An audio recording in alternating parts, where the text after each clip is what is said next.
दोस्तों आज हम जानेंगे grow Nifty capital market fund of fund ETF के बारे में। ठीक है, तो इसका एनएबी का प्राइस देख सकते हो कि क्या है।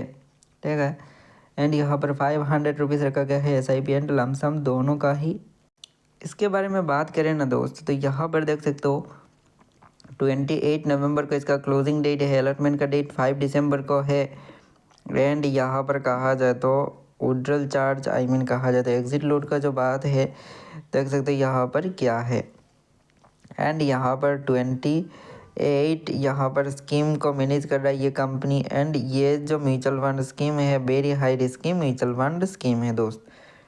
तो ये वीडियो सिर्फ एक इन्फॉर्मेशनल पर्पज़ के लिए है, कोई भी इन्वेस्टमेंट एडवाइस नहीं है।